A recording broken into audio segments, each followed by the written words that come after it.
हाँ विवेक भाई, अब ये सारे इन सारे उनके बीच में मैं इसलिए इसको पूछना चाह रहा हूँ कि अब यहाँ पे जो बहुत से एक एक पर्टिकुलर स्कूल के लोग आ रहे हैं, उनका मानना यह है कि ट्रम्प मोदी जी से डर के भाग गए। तो ट्रम्प मोदी जी से क्यों डरेंगे? एक तो जरा इसको अगर आपकी कुछ समझ में आता है तो इसको आप बताइए, क्योंकि यहाँ से बहुत से लोग कह रहे हैं कि मोदी जी से डर के ट्रम्प भाग गए। और ये मैं इसको इसलिए इंटरप्रेट कर रहा हूँ, मुझे ऐसा लगता है कि हम सब लोगों को भाई एक ही चीज का डर था कि जिस तरह से, और क्योंकि ट्रम्प ने परसों फिर कहा कि हमने इसमें नेगोशिएट किया था, और हम सब लोगों को एक ही चीज की आशंका थी कि भारत के प्रधानमंत्री, जो दुनिया के सबसे बड़े लोकतंत्र के का नेतृत्व करते हैं, उनके साथ कोई अनादर का वो और अमर्यादित काम ट्रम्प ना करे। Trump is known for that, और इसलिए मन में एक अप्रहेंशन था। लेकिन एक तरफ ये अप्रहेंशन दूर हुआ कि कम से कम आमना सामना नहीं होगा, तो ट्रम्प से इस तरह की कोई अब वहां पे कुछ नहीं होगा। लेकिन दूसरी तरफ मोदी जी क्या एक मौका खो दिए कि ट्रम्प के साथ बैठ के खुद जो हम लोगों के बीच का है भाई, वो भारत की लगातार बेइज्जती कर रहे हैं, वो हथकड़ी बेड़ी में भेज रहे हैं, कुछ ना कुछ वो करते जा रहे हैं। उसमें एक मौका वो हो गया कि कुछ ब्रीफली ही बात करके अपना पक्ष रखते, उनको कुछ एक्सप्लेनेशन देते। अडानी जी की कोई बात है जैसा लोग कहते हैं, तो अडानी जी की तरफ से भी कुछ बैटिंग करते, अडानी जी के तरफ से कोई एक्सप्लेनेशन देते कि भाई ये होगा, करेंगे। क्यों ये ट्रम्प का और मोदी जी का इस समय G7 में जो भी वो कर रहे हैं, इस पे आपकी टिप्पणी है? जी आनंद जी, सबसे पहले तो मोदी जी से डर के ट्रम्प भाग गए, ये जो जो लोग कह रहे हैं, मुझे नहीं लगता कि उसके ऊपर हमारी कोई टिप्पणी होनी चाहिए। ये तो अपरंपार भक्ति का जो ये है इफेक्ट है, वही हम उसी इफेक्ट का ये एक रूप है कि वो मोदी जी जो कुछ भी करते हैं और जो कुछ भी कहते हैं वो सर आंखों पर होता है, तो बहुत ज़्यादा टिप्पणी के लायक नहीं है। अब ऐसा है कि ट्रम्प से अगर वहाँ पर मुलाकात हो भी जाती तो मोदी जी क्या करते? क्या ये कहते कि आप बार-बार जो कह रहे हैं कि पाकिस्तान और भारत के बीच में जो सीज़ फायर हो मैंने कराया, वो आप मत कहिए। इससे मेरी जो इमेज है देश में वो खराब होती है। क्या इतना कहने की मोदी जी में हिम्मत है ट्रम्प के साथ? क्योंकि ट्रम्प एक ऐसे व्यक्ति है, वो एक एक तरह की बुली है, और एक डायरेक्शनलेस बुली है। वो कहीं भी घुस जाते हैं, कुछ भी कहते हैं। मुझे नहीं लगता कि उनके मैडनेस में कोई मेथड है। वो चित्रलेखा में साहिल लुधियानवी का गाना था, हर युग में बदलते धर्मों को कैसे आदर्श बनाओगे।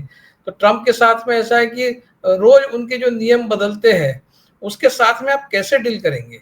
इस व्यक्ति के साथ डील करना बहुत मुश्किल है। इजराइल को मुश्किल जा रहा है, क्योंकि इजराइल, अब इसमें कोई डाउट ही नहीं हो सकता है कि इजराइल ने ईरान पर जो हमला किया वो ट्रम्प को कॉन्फिडेंस में लेकर ही किया। कोई सरप्राइज ट्रम्प के लिए सरप्राइज नहीं है, ये तो जानकारी ट्रम्प को पहले से होगी ही। और हो सकता है कि ट्रम्प ने ही इजराइल को ये कहा हो कि भाई आप ये कीजिए ताकि हम इनके साथ में न्यूक्लियर डील जल्दी कर पाए, बिना किसी निगोशिएशन के इनको घुटने टेकने पर हम मजबूर कर दे, और अपने टर्म्स पे जो भी न्यूक्लियर डील कराना है वो कराएंगे। ये शायद ट्रम्प ने इजराइल को बताया। लेकिन इजराइल के जो नेता है नेतान्याहू, वो अपने तरह के एक अलग बुली है। अब वो मतलब ये डील हो जाए वहां तक उस युद्ध को सीमित नहीं रखना चाहते। वो चाहते हैं कि वो ईरान को खत्म ही कर दे, अयातुल्ला जो है वहां के अली खमेनी, उनको ही खत्म कर दे। उसके लिए लेकिन हामी भरी नहीं है अभी तक अमेरिका में, वो नहीं कह रहे हैं, मतलब इस तरह के रिपोर्ट्स आ रहे हैं। तो नेतान्याहू अपने तरह के एक अलग बुली है, और ट्रम्प वो एक दूसरे के साथ में मिले हुए हैं। लेकिन जरूरी नहीं है कि जो ट्रम्प कहेंगे नेतान्याहू उस सीमा में रहकर ही अपना काम करेंगे, और वो सीमा लांघने के बारे में जाने जाते हैं। वो किसी भी चीज को एक हद से बाहर ले जाते हैं, तो उनका वो रिकॉर्ड है। अब अमेरिका शायद ये चाहता है कि युद्ध रुक जाए, इसीलिए बार बार ट्रम्प ये कह रहे हैं कि भाई मैं जिस तरह से मैंने भारत पाकिस्तान का युद्ध रोका, उसी तरह से मैं इजराइल और ईरान का युद्ध भी रोकूंगा। और फिर न्यूक्लियर डील के लिए वो ईरान को बार बार कह रहे हैं। और ईरान के जो न्यूक्लियर डील करने वाले जो व्यक्ति थे, जो एक माइल्ड फेस था उनका, एक एक उनके पॉलिटिकल एडवाइजर थे अली खमेनी की, उनको भी मार दिया है इजराइल ने। तो इसका स्पष्ट अर्थ है कि जो डील करने वाले, जो निगोशिएटर है, उसको मारने का स्पष्ट अर्थ है कि नेतान्याहू जो है वो ट्रंप की भी बात नहीं सुन रहा है, क्योंकि अगर जो निगोशिएटर है उसी को आप मार देंगे तो फिर ये न्यूक्लियर डील आगे कैसे बढ़ेगा।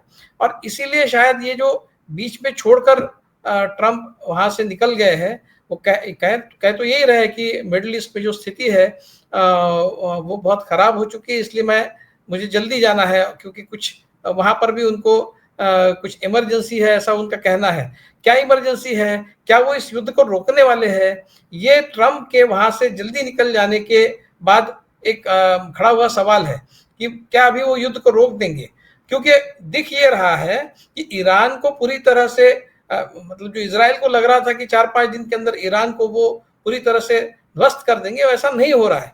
जो भी ईरान ने इजराइल पर हमला किया है, इजराइल के जो लोग हैं वो सुकून में और कुकून में रहने वाले लोग हैं। उनको जो तथाकथित जो आयरन डोम की एक व्यवस्था मिसाइलें रोकने की इजराइल ने की है, तो उसमें से 100 में से 90 उन्होंने रोक लिए हैं, ठीक है, लेकिन 10 मिसाइल फिर भी गिर रहे हैं और सारे शहरों में गिर रहे हैं। और उससे जो एक पैनिक, वहां पर ज्यादा लोग नहीं मरे हैं, वो 22-23 का आंकड़ा देते, मुझे लगता है कि वो ज्यादा है, होने नहीं चाहिए, ज्यादा लोग मरिए, किसी की इच्छा ना होती है, लेकिन फिर भी ऐसा लगता है कि उसको एक अंडरस्टेटमेंट है वो, उनकी जो भी उनकी कैजुअलिटीज है वो इतनी कम नहीं हो सकती, क्योंकि बहुत सारे मिसाइल वहां पर गिरे हैं।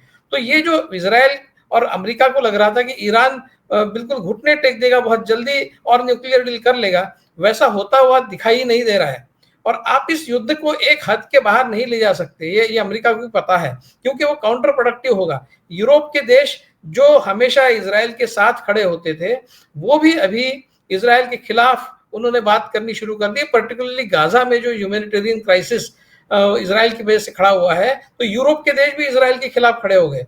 ऐसी स्थिति में ट्रंप अगर यूरोप और बाकी सारी जो दुनिया है, चाइना और रशिया ने तो साथ देने की बात, ईरान के साथ खड़े रहने की बात की है, तो यूरोप, चाइना, रशिया और बाकी सारे जो देश है वो, और यूनाइटेड नेशंस में रेजोल्यूशन भी पास हो गया है तो इजराइल के खिलाफ। तो अगर इजराइल आइसोलेट हो जाता है तो अमेरिका कम से कम फिलहाल तो इजराइल के साथ बहुत ज्यादा दिनों तक देखने की दिखे जाने की बात पर वो शायद आगे नहीं रहेगा। वो इजराइल को फोर्स करेगा कि भाई आप इस युद्ध को रोक दो, ऐसा कुछ मुझे लगता है ट्रंप के दिमाग में है, क्योंकि वो इजराइल के साथ अमेरिका भी आइसोलेट हो जाएगा इस मामले में, इस तरह का कोई डर शायद ट्रंप को लग रहा है, इसलिए वहां से वो छोड़ के आ गए। ये बात अलग है कि मोदी जी जो है वो खुश है इस बात से कि ट्रंप वहां पर सामने नहीं है, आमने सामने कोई मुकाबला नहीं है, कोई बात करने की पॉसिबिलिटी नहीं है। लेकिन क्या अंदरूनी जो चैनल्स है, जो इनसाइड ट्रैक्स होते हैं, क्या वहां से कुछ भारत की तरफ से अमेरिका को ये कभी कहा गया है कि ट्रंप जो बार बार कह रहे हैं वो न कहे, ऐसी हमारी इच्छा है, क्योंकि उससे हमारा जो इंटरनल पॉलिटिक्स है इंडिया में, हमारा पार्टी का जो पॉलिटिक्स है वो खराब होता है। तो ट्रंप कृपया इस तरह की बात ना करे। इस तरह की कोई डिप्लोमेटिक इनिशिएटिव अंदर से अमेरिका के साथ हो रही है, इसकी भी कोई जानकारी हमको नहीं है, लेकिन बार बार ट्रंप जो कह रहे हैं, और शायद हो सकता है कि आगे भी इस तरह की बात कहेंगे, इससे स्पष्ट है कि मोदी जी का कोई वेटेज वहां पर नहीं है अमेरिका में, जो इनके भक्त लोग मानते हैं, उस तरह की कोई बात नहीं है। जहां तक साइप्रस का सवाल है, देखिए साइप्रस मुझे लगता है सिर्फ 9-10 लाख पॉपुलेशन वाला देश है, जहां तक मैं जानता हूँ, कोई बहुत बड़ा देश नहीं है। और टर्की को एक काउंटरवेट करके हम साइप्रस को इस्तेमाल कर रहे हैं, ये बहुत बड़ा मास्टर स्ट्रोक है। और फिर से इसी तरह की बातें भक्त मंडली में शुरू हो गई है। कोई मास्टर स्ट्रोक नहीं है, क्योंकि साइप्रस और टर्की का कोई मुकाबला नहीं है। टर्की ये बहुत बड़ी पावर है साइप्रस के मुकाबले में। ऐसा नहीं है कि आपने टर्की से बड़े किसी पावर के साथ दोस्ती कर ली और आपने टर्की को मात दे दी, ऐसा नहीं है। तो ये सिर्फ प्रचार, प्रोपेगेंडा के थ्रू अपनी बात को बढ़ा चढ़ाकर बताना, ये जो है वो हो रहा है। लेकिन हर फ्रंट पर हमको हमारा बैकस्लाइडिंग हो रहा है इंटरनेशनली, ये बात स्पष्ट है। और मोदी जी का दुर्भाग्य ये है कि दुनिया में कोई रूल बचा नहीं है। ये जो मल्टीपोलैरिटी दुनिया में आई है, उसके चलते दुनिया की किसी एक मतलब 3 जो फ्रंट्स अभी खुल गए हैं दुनिया में, एक तो यूक्रेन और रशिया का फ्रंट 4 साल से वो खुला हुआ है वहां पर। अभी अमेरिका में एक सिविल वॉर जैसी स्थिति बनी है, और तीसरी जो अभी इजराइल और ईरान के युद्ध के चलते बनी हुई स्थिति है, इससे कोई अंदेशा नहीं है किसी को भी कि आगे दुनिया में क्या होने वाला है। तो हम किस तरह से हमारी पॉलिसी को आगे बढ़ाएं, ये इतना बड़ा दुर्भाग्य मोदी जी का है कि रोज रिकैलिब्रेट करना पड़ता है, और अपना उसमें जो हित है उसको किस तरह से उस हित को हम प्रोटेक्ट करें, ये रोज की एक समस्या बन गई है। रोज सवेरे उठ के सोचना पड़ता है कि आज क्या करें। तो ये जो दुर्भाग्य मोदी जी के नसीब आया है, मुझे लगता है कि आने वाले समय में अगर इसी तरह से अंतर्राष्ट्रीय स्थिति बहुत ही नाजुक बनी रही, अनप्रेडिक्टेबल बनी रही, तो मोदी जी का भविष्य भी उसके साथ में अनप्रेडिक्टेबल बना रहेगा। आनंद जी।